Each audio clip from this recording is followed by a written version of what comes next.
जय श्री महाकाल। आदेश आदेश। जय गुरु गोरखनाथ। स्वर्ग नर्क।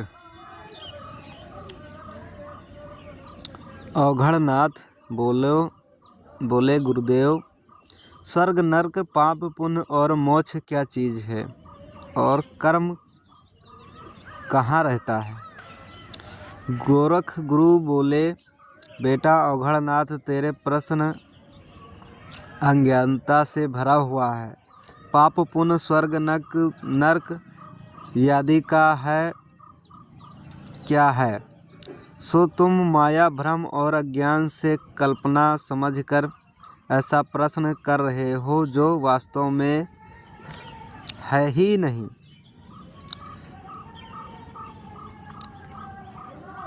सपनवंता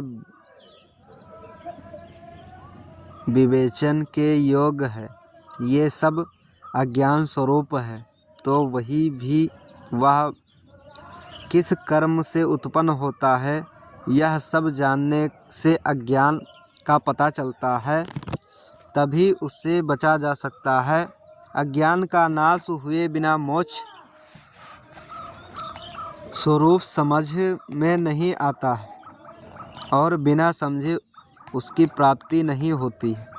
क्रिया करने से जो ज्ञान होता है वह कर्म कहलाता है। कर्म भी आंतरिक और बाह्य दो प्रकार के होते हैं। दोनों प्रकार के कर्म सूक्ष्म उत्पन्न होते हैं और उस भाव को कष्ट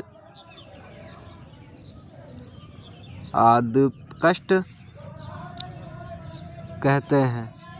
आदित्य कष्ट भी शुभ और अशुभ दो प्रकार के होते हैं। शुभ भाव पुण्य स्वरूप है और अशुभ पाप स्वरूप है।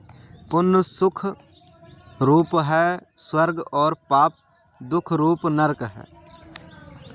जब अदृष्ट पक्का होता है तब उसका फल सुख दुख होता है।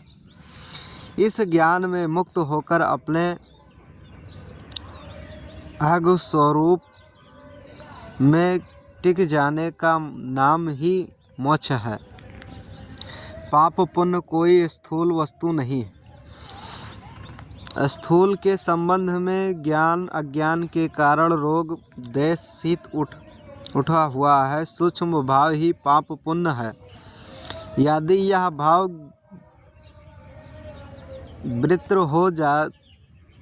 तीव्र हो तो अतिशीघ्र पक्का हो जाता है और मंद हो तो देरी में पक्का होता है। पक्का होकर जब वह फल देने के लिए तत्पर होता है तब उसे ही प्रारब्ध कहते हैं, जो फल दिए बिना नहीं रहता। पाप कर्म को और पुण्य कर्म बिना नहीं करता। पाप कर्म कौन और पुण्य कर्म कौन है, इसका अर्थ निर्णय सहज नहीं होता है।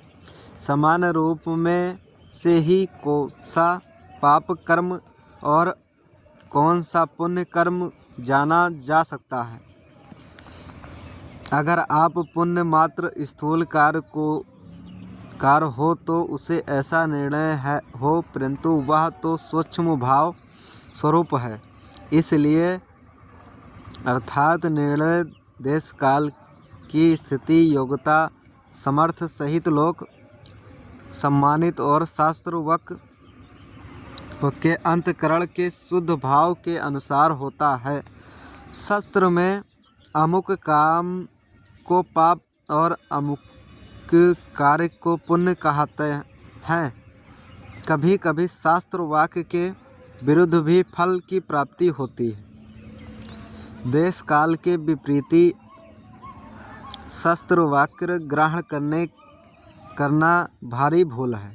इसलिए अपने अकर्तृत्व का निर्णय करने से दीर्घ दृष्टि से काम लेना चाहिए। विद्वानों की दृष्टि में जो समझते समझे जाते हैं, वह व्यवहार देश काल और शास्त्र के अनुसार कहते हैं। उन लोगों की समाप्ति ही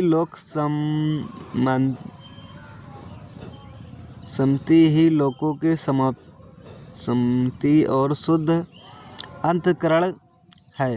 इस प्रकार तीन बातों का ठीक ठीक मिलान करने से सही निर्णय और संभव है।